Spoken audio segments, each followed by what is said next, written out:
Il presente video contiene spoiler su tutta la trama di Undertale.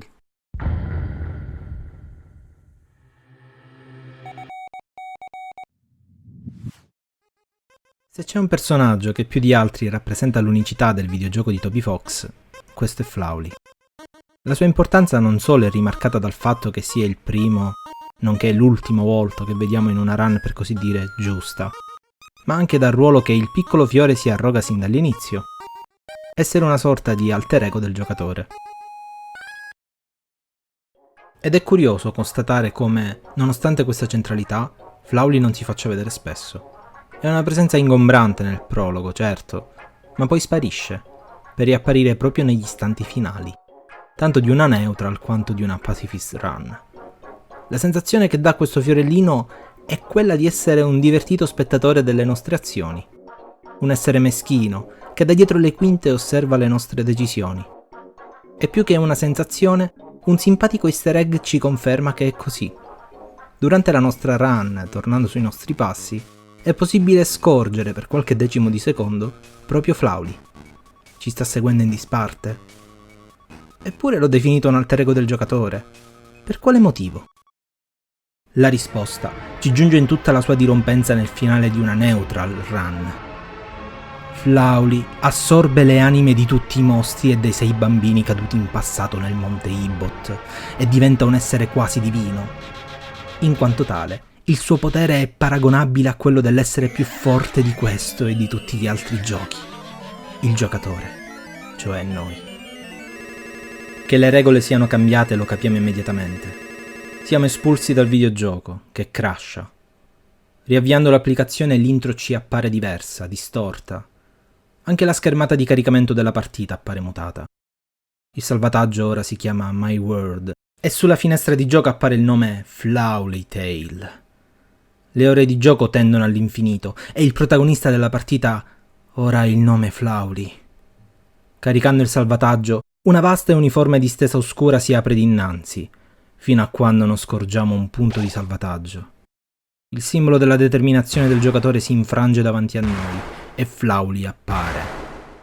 È evidente il significato di tutto ciò. Una forza ancora maggiore di quella del giocatore è apparsa, una determinazione più grande. Ecco che Fox ordisce un incredibile colpo di teatro. Il giocatore si ritrova esautorato dalla sua rituale superiorità sul mondo di gioco. Da questo momento in poi non abbiamo più il controllo di quell'exe presente sul nostro desktop. Flowly ha preso il possesso del software che ora ci è nemico, in quanto Flowly è il software. Il salvataggio, il nostro potere supremo, ci è sottratto e ora è nelle mani di questo essere sadico. Ha inizio la battaglia contro Omega Flowly, come è stato ribattezzato nel fandom. Ha inizio la battaglia contro un essere divino e superiore al giocatore. Come possiamo sconfiggerlo? Fox è ancora una volta eccezionale nel comunicare in maniera indiretta. Omega Flowly trasmette la propria inconciliabilità da quanto visto finora, sin dalla sua estetica. È ben distante dalla spartanità e dalla monocromaticità dei mostri finora visti. La sua differenza metafisica con il resto del mondo di Undertale è evidente. Inoltre, il terreno di battaglia, una cornice bianca in cui il cursore si muoveva, è svanito, e ora l'arena è l'intera finestra di gioco. Flowly dispone di questo mondo a suo piacere, le regole le stabilisce lui. Come ovvio che sia, non ci si lascia speranza. Ai suoi attacchi potenti e sferzanti noi opponiamo niente più che carezze. La morte è inevitabile. Ma Flowly utilizza la nostra morte come ulteriore dileggio nel suo gioco sadico. Una volta morti, una lunghissima risata si srotola davanti a noi e di nuovo siamo ricacciati fuori dal software. Soffermiamoci un attimo su quello che sta accadendo. Noi giocatori, per il tramite del nostro avatar, stiamo tentando con tutte le nostre forze, sconfitta dopo sconfitta, espulsione dal gioco dopo espulsione, di avere la meglio su un'entità dalle possibilità illimitate, che di fatto ha assunto il dominio del proprio contenitore, ossia il videogioco Undertale.exe. In altre parole, stiamo letteralmente tentando di avere la meglio sul programma, inteso come codice di linguaggio binario. videogioco su cui non abbiamo più controllo e che ad ogni nostra sconfitta ci ricaccia fuori, crashando. E tuttavia torniamo ogni volta, ci riproviamo. In fondo abbiamo anche noi la determinazione, no? E Flowly lo sa, lo capisce. Sin dalla nostra seconda morte, è cacciata dal suo reame, avvertiamo che lui qualche preoccupazione l'ha. Anche per le nostre morti successive, il suo atteggiamento al game over muta. Toby Fox ci sta comunicando il sentire di un personaggio dal modo in cui il software crasha. Dunque, come si batte un essere così traboccante di determinazione? Semplice, essendo ancora più determinati. Dopo una splendida sequenza in cui affrontiamo le resistenze delle anime dei 6 bambini, le loro forze si aggiungono alle nostre, mentre Flowly ne viene privato. Stavolta è il fiorellino a non avere speranze. Una volta battuto, Undertale consegna nuovamente lo scettro della scelta al giocatore. Uccidere o risparmiare Flowly? Come per Toriel, anche in questo caso Fox esige la digitazione del Mercy più volte. È un test della convinzione e della determinazione del giocatore. Poco prima della fine della Neutral Run, risparmiandolo, è lo stesso nostro nemico ad esortarci a provare questo pacifismo nei confronti di tutti i mostri. In altre parole, ci sprona a fare uso di questo nostro potere e l'invita a provare la True Pacifist Run. Per quale motivo questo essere meschino ci invita a fare ciò? Lo capiamo solo alla fine della Pacifist. Stavolta, assorbendo le anime di tutti gli abitanti dell'Underground, Flowly può tornare alla sua forma originaria, Asriel Dreamur. Il suo piano va a buon fine e dinanzi a noi si presenta un'entità divina, ora pienamente compiuta. Ma quali sono le intenzioni del principe del regno sotterraneo? Asriel si sente solo. Vuole che il giocatore Frisk stia lì a tenergli compagnia, retry dopo retry, per sempre. Cerchiamo di addentrarci nel suo personaggio di qualche passo ulteriore. Asriel, come ci dirà nel finale della Genocide, da vero alter ego del giocatore, ha esperito ciò che quel mondo offre in ogni modo possibile, più e più volte. È stato gentile con tutti e ha salvato tutti. Ha risolto i bisogni di alcuni, cioè ha svolto quest. Ha provato a uccidere alcuni di loro, per gusto o curiosità. Ha massacrato ogni abitante di quel luogo. Insomma, Asriel ha sperimentato ogni alternativa possibile di quel mondo. Ne conosce ogni anfratto e segreto. Da essere superiore e dotato di determinazione, ha avuto modo di vivere quel mondo caricando nuove partite, pur memore di tutte quelle precedenti.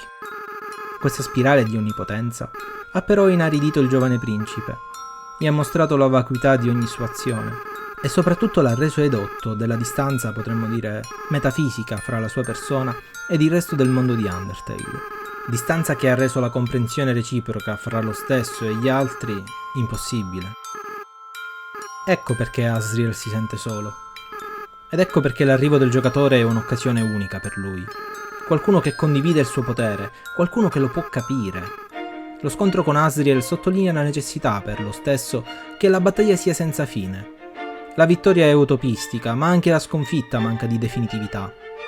Il cuore di Fisk non si sfalda in diversi pezzi, ma si ricompone immediatamente.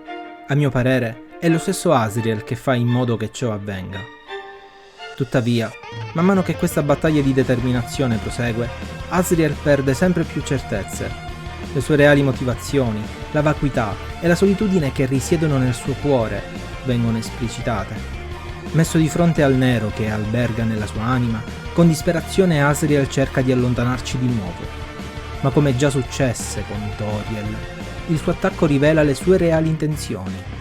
I suoi raggi non ci colpiscono, sono sempre meno fitti. Basta letteralmente rimanere fermi.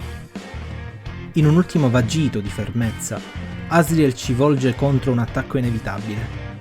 Ma in una battaglia di determinazione in questo momento il giocatore non ha eguali rispetto ad Asriel, sempre più nudo.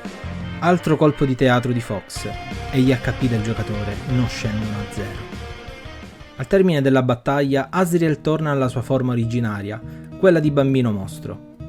Ed è in questo frangente che si consuma uno dei monologhi più belli del gioco. Undertale è l'opera in cui sono i mostri gli indifesi, mentre gli uomini persecutori. Ma Toby Fox non è così ingenuo da proporre una lettura così netta e, per voce di Asriel, invita il giocatore a guardare in faccia la realtà.